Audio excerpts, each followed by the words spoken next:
نحمده ونصلي على رسوله الكريم. أما بعد فأعوذ بالله من الشيطان الرجيم. بسم الله الرحمن الرحيم. سبحانك لا علم لنا إلا ما علمتنا إنك أنت العليم الحكيم. رب اشرح لي صدري ويسر لي أمري واحلل عقدة من لساني يفقه قولي. اللهم صل على محمد وعلى آل محمد كما صليت على إبراهيم وعلى آل إبراهيم إنك حميد مجيد. اللهم بارك على محمد وعلى آل محمد كما باركت على إبراهيم وعلى آل إبراهيم إنك حميد مجيد. د الله رب الجلال نه امید دی چې ټول ملګری به ټیک ټاک وي او د صحت جامې به یې په غاړه باندې وي. زما عزتمندو، په دې ویډیو کې به مونږ تاسو ته دا طریقه ښایو چې تاسو به سحر او جادو په خپله باندې څنګه معلوموئ او د هغې علاج دا به څنګه کوئ چې تاسو ته د هغې خلکو نه نجات میلو شي چې د کومو خلکو ستاسو په جیبونو باندې نظر وي.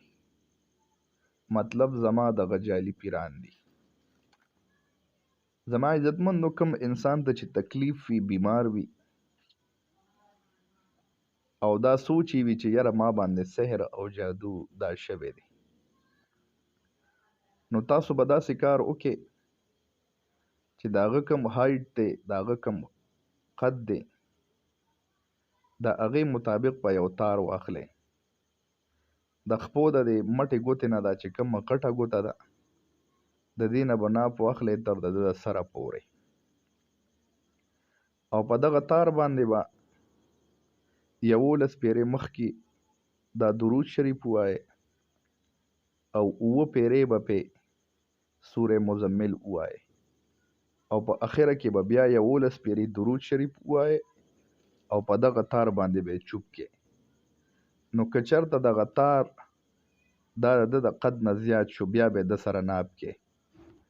نو که د قد نه زیات شو نو په ده باندې بیا د سحر او د جادو اثر دا شته دی، او که نه د قد نه کم شو نو بیا په ده باندې د جناتو اثر دی، او که نه تار په خپل حال باندې پاتې شو، د ده د قد مطابق و چې څومره تاسو ناپ کړی د هغې مطابق و دی بیا جسمانی بیمار دی او دله د ډاکټر نه علاج کول دا پکار دی.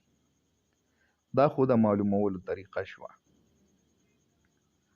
اوس په د دې علاج به څنګه کوئ که چېرته په دې رور باندې یا په دې خور باندې سحر او جادو وي. نو د علاج طریقه دا ده چې د بیرې 9 یا 11 پاڼې دا به واخلئ چې کوم د بیرې اونه ده د هغې نه به 9 یا 11 پاڼې دا روشو کوئ چې کومې روغې پاڼې وي دا به ترې روشو کوئ او په هره پاڼه باندې به یو پیره آیت الکرسي دا ووایئ او اوبو ته به یې ور واچوئ. بوتل کې به تاسو اوبه اچولي وي هغې کې به ور واچوئ او په هغې کې به داسې لږ وشلقوئ. دغه مریض به د دغې بوتل نه اوبه موسکي او په بالټي وغیره کې به دغه اوبه ځان ته مکس کړي او په هغې باندې به غسل دا وکړي. خو دا ځان سره یاد ساتئ چې په دغه اوبو باندې به غسل په داسې ځای کې کوئ چې دغه اوبه لختي ته لاړې نه شي. دا شوه د علاج طریقه. او دې نه بعد به داسې وکړئ چې 21 میخونه دا به تاسو واخلئ او په هر میخ باندې به یو پیره آیت الکرسي ووایئ. 21 میخونه دي، 21 پیرې به په دغه میخونو باندې آیت الکرسي دا ووایئ، په هر میخ باندې یو پیره. بیا به دغه میخونه واخلئ او د کور په هره کونه کې په هر ګوټ کې به دغه میخونه دا ټک وخئ.